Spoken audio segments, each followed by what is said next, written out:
ಪಂಚಾಂಗದ ವಿಶೇಷತೆಯಲ್ಲಿ ಅನಂತ ಪದ್ಮನಾಭನ ವ್ರತದ ವಿಧಾನವನ್ನು ತಿಳಿಸ್ಕೊಟ್ರಿ ಶಾಸ್ತ್ರಿಗಳೇ. ಜೊತೆಗೆ ಯಾವ ಸಮಯದಲ್ಲಿ ಆಚರಣೆ ಮಾಡಬೇಕು ಅನ್ನೋದನ್ನ ಕೂಡ ತಿಳಿಸ್ಕೊಟ್ರಿ. ಸಂದೇಶಗಳತ್ತ ಗಮನ ಹರಿಸೋಣ. ಮೊದಲಿಗೆ ಪಾಂಡು ಅಂತ ಕುಮಟಾದಿಂದ, ಇವರ ಜನ್ಮ ದಿನಾಂಕ 4ನೇ ತಾರೀಕು 9ನೇ ತಿಂಗಳು 1978 ರಾತ್ರಿ 11:30. ಆರೋಗ್ಯ ಮತ್ತು ಕೆಲಸದ ಬಗ್ಗೆ ತಿಳಿಸಿ ಅನ್ನೋದು ಇವರ ಪ್ರಶ್ನೆ. ಪಾಂಡು ಅವರ ಪ್ರಶ್ನೆ ಆರೋಗ್ಯ ಮತ್ತು ವೃತ್ತಿ ಸಂಬಂಧಿ ಕೇಳಿದ್ದಾರೆ. ಜಾತಕ ನೋಡೋಣ. ನೋಡಿ, ತಮ್ಮದು ವೃಷಭ ಲಗ್ನದಿಂದ ಕರ್ಮಾಧಿಪತಿ ಆರೋಗ್ಯ ಮೊದಲಿಗೆ ಗಮನಿಸ್ಕೊಳ್ಳೋದಾದರೆ ಶುಕ್ರ ನಿಮ್ಮ ಜಾತಕದಲ್ಲಿ ಚೆನ್ನಾಗಿದ್ದಾನೆ, ಯೋಚನೆ ಬೇಡ. ಪ್ರಸ್ತುತ ಗುರುದಶೆಯಲ್ಲಿ ಈಗ ನಡೀತಾ ಇರತಕ್ಕಂಥದ್ದು ತಮಗೆ ಚಂದ್ರನ ಕಾಲ ಇನ್ನೇನು ಅಕ್ಟೋಬರಿಗೆ ಮುಗಿದೋಗುತ್ತೆ, ಕುಜ ಪ್ರಾರಂಭವಾಗುತ್ತೆ. ಕುಜ ಜಾತಕದಲ್ಲಿ ರಾಹುಯುಕ್ತನಾಗಿದ್ದಾನೆ ಪಂಚಮದಲ್ಲಿ. ಅಕ್ಟೋಬರ್ ನಂತರ ಸ್ವಲ್ಪ ಉದರ ಬಾಧೆ ಶುರುವಾಗಬಹುದು, ಸ್ವಲ್ಪ ಎಚ್ಚರ ಬೇಕು. ಸುಬ್ರಹ್ಮಣ್ಯ ಕವಚವನ್ನು ಪ್ರತಿ ದಿವಸ ಕೇಳಿಸ್ಕೊಳ್ಳಿ. ನಾಗಕವಚ, ಸುಬ್ರಹ್ಮಣ್ಯ ಕವಚ ಎರಡೂ ಬೇಕು, ಅದನ್ನು ಮಾಡಿ. ಇನ್ನು ವೃತ್ತಿಗೆ ಸಂಬಂಧಿಸಿದ ಹಾಗೆ ಸ್ವಲ್ಪ ತೊಡಕುಗಳಿದ್ದಾವೆ. ವೃತ್ತಿಯ ದೃಷ್ಟಿಯಿಂದ ನೀವು ವಿಷ್ಣು ಸಹಸ್ರನಾಮ ಹೇಳ್ಕೋಬೇಕು. ನೋಡಿ, ಆರೋಗ್ಯದ ದೃಷ್ಟಿಯಿಂದ ಒಂದು ಆರಾಧನೆ, ವೃತ್ತಿ ದೃಷ್ಟಿಯಿಂದ ಒಂದು, ಇವೆರಡನ್ನೂ ಮಾಡಿ ಶ್ರದ್ಧೆಯಿಂದ ಪ್ರತಿ ದಿವಸ ಮಾಡಿ. ಆಗ ನಿಮಗೆ ಒಂದು ಬಲ ಬರ್ತದೆ. ಹಗುರವಾಗಿ ತಗೋಬೇಡಿ, ಇದನ್ನು ತುಂಬ ಗಂಭೀರವಾಗಿ ಪರಿಗಣಿಸಿ. ಒಳ್ಳೆಯದಾಗಲಿ. ಮುಂದಿನ ಪ್ರಶ್ನೆ ಶಾಸ್ತ್ರಿಗಳೇ, ಶಾಲಿನಿ ಅಂತ ಬೆಂಗಳೂರಿಂದ, ಇವರ ಜನ್ಮ ದಿನಾಂಕ 17ನೇ ತಾರೀಕು 2ನೇ ತಿಂಗಳು 1994 ಮಧ್ಯಾಹ್ನ 2:30. ಜೀವನ ಹೇಗಿದೆ ತಿಳಿಸಿ, ಕಷ್ಟ ಮುಗಿಯುತ್ತಾ ತಿಳಿಸಿ ಅನ್ನೋದು ಇವರ ಪ್ರಶ್ನೆ. ಶಾಲಿನಿ ಅವರ ಪ್ರಶ್ನೆ, ಕಷ್ಟ ಜೀವನದಲ್ಲಿ ಕಷ್ಟ ಯಾವಾಗ ಮುಗಿಯುತ್ತೆ ಅಲ್ಲಿಗೆ ಪಾಪ ಅವರಿಗೆ ಹೈರಾಣ ಆಗಿಬಿಟ್ಟಿದ್ದಾರೆ. ನೋಡೋಣ, ಜಾತಕ ನೋಡೋಣ. ನೋಡಿ, ತಮ್ಮದು ಮಿಥುನ ಲಗ್ನ. ಈಗ ಪ್ರಸ್ತುತ ಕಾಲವನ್ನು ನೋಡ್ಬಿಡ್ತೀನಿ. ಕುಜನ ದಶೆಯಲ್ಲಿ ತಮಗೀಗ ನಡೀತಾ ಇರತಕ್ಕಂಥದ್ದು ಬುಧನ ಕಾಲ ನಡೀತಾ ಇದೆ. ನೋಡಿ, ನವೆಂಬರ್ ನಂತರದಲ್ಲಿ ಕೇತು ಪ್ರಾರಂಭವಾಗುತ್ತೆ. 2025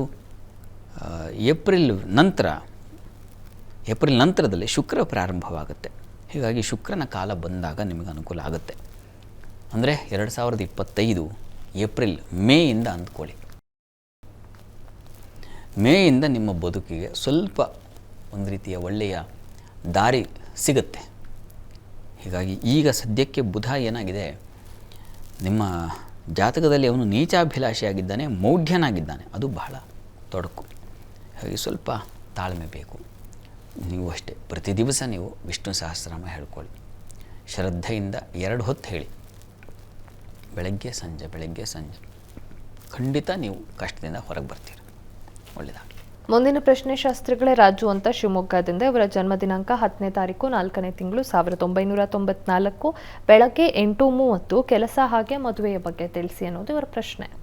ರಾಜು ಅವರ ಪ್ರಶ್ನೆ ಕೆಲಸ ಮದುವೆ ಎರಡು ವಿಚಾರ ಕೇಳಿದ್ದಾರೆ. ಜಾತಕ ನೋಡೋಣ. ನೋಡಿ, ತಮ್ಮದು ವೃಷಭ ಲಗ್ನದಿಂದ ವೃತ್ತಿಯ ಅಧಿಪತಿ ಚೆನ್ನಾಗಿದ್ದಾನೆ. ಕರ್ಮಸ್ಥಾನದಲ್ಲಿ ಶನಿ ಇದ್ದರೆ ಶಶಯೋಗ. ಹೀಗಾಗಿ ಶಶಯೋಗದಲ್ಲಿ ನಿಮಗೆ ಅನೇಕ ಸೇವಕರು, ಆಳು ಕಾಳು ಅಂತೀವಲ್ಲ, ಅವರೆಲ್ಲ ಭೃತ್ಯರ ಸಹಕಾರ ಚೆನ್ನಾಗಿರುತ್ತೆ ಅಂತ, ಆ ರೀತಿಯ ಒಂದು ಬಲ ಚೆನ್ನಾಗಿದೆ. ಕಾಲವನ್ನು ನೋಡೋಣ. ಶುಕ್ರ ದಶೆಯಲ್ಲಿ ತಮಗೀಗ ನಡೀತಾ ಇರತಕ್ಕಂಥದ್ದು ಕುಜನ ಒಂದು ಕಾಲ ನಡೀತಾ ಇದೆ.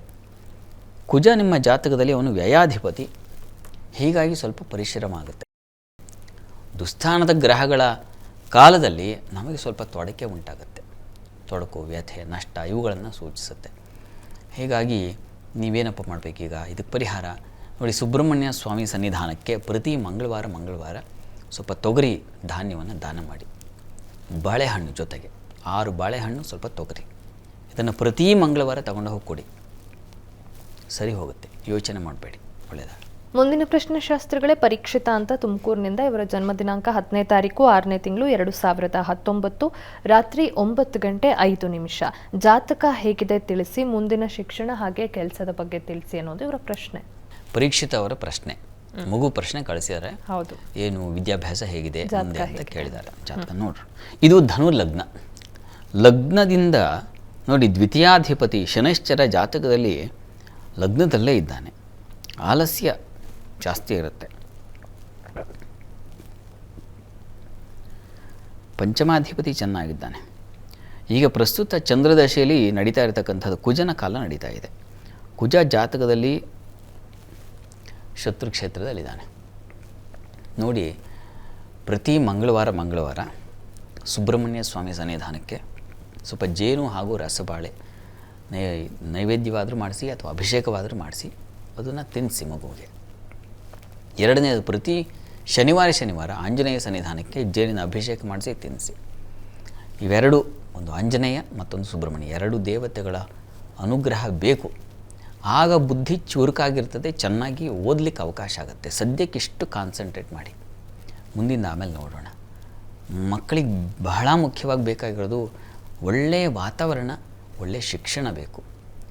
ಈಗ ಈ ಮೊಬೈಲ್ಗಳು ಬಂದುಬಿಟ್ಟು ಏನಾಗಿದೆ, ಈ ಇಂಟರ್ನೆಟ್ನ ಪ್ರಭಾವ ಏನೇನು ಬೇಡವೋ ಅದನ್ನೇ ಮಕ್ಕಳು ಸರ್ಚ್ ಮಾಡ್ತವೆ, ಅದನ್ನೇ ಹೆಚ್ಚು ನೋಡ್ತವೆ. ತನ್ಮೂಲಕ ಅವರ ಬುದ್ಧಿಶಕ್ತಿ, ನೆನಪಿನ ಶಕ್ತಿ ಹಾಳು ಬಿದ್ದೋಗಿದೆ. ಹೀಗಾಗಿ ಮಕ್ಕಳಿಗೆ ಮೊಬೈಲನ್ನು ಕೊಡೋದು ಕಡಿಮೆ ಮಾಡಿ, ಹೆಚ್ಚು ಅಭ್ಯಾಸ ಮಾಡಬೇಕು.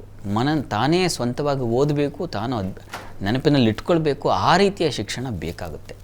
ಹೀಗಾಗಿ ಅಂಥದ್ದು ಕಡೆಗೆ ಕಾನ್ಸಂಟ್ರೇಟ್ ಮಾಡಿ. ಯಾಕೆಂದರೆ ಮಗುವಿನ ಜಾತಕ ನೋಡಿದ್ರೆ ಸ್ವಲ್ಪ ದುರ್ಬಲವಾಗಿದೆ. ಹೀಗಾಗಿ ಅವುಗಳನ್ನು ಈ ಒಂದು ದೇವತಾ ಉಪಾಸನೆಯಿಂದಾಗಿ ಚುರುಕಾಗುತ್ತೆ. ಇದನ್ನು ಮಾಡಿ, ಒಳ್ಳೆಯದಾಗಲಿ. ವೀಕ್ಷಕರ ಸಂದೇಶಗಳಿಗೆ ಉತ್ತರವನ್ನು ತಿಳಿಸಿ ಪರಿಹಾರಗಳನ್ನು ಕೂಡ ತಿಳಿಸ್ಕೊಟ್ರಿ ಶಾಸ್ತ್ರಿಗಳೇ. ಮುಂದೆ 12 ರಾಶಿಗಳ ಫಲಾಫಲಗಳನ್ನು ನೋಡೋಣ. ಅದಕ್ಕೂ ಮುಂಚೆ ಒಂದು ವಿರಾಮ ತಗೊಂಡು ಬರೋಣ. ಜಾತಕ ಫಲ ವಿಶೇಷ ಕಾರ್ಯಕ್ರಮ ಮುಂದುವರಿಯುತ್ತೆ ಪುಟ್ಟ ವಿರಾಮದ ಬಳಿಕ.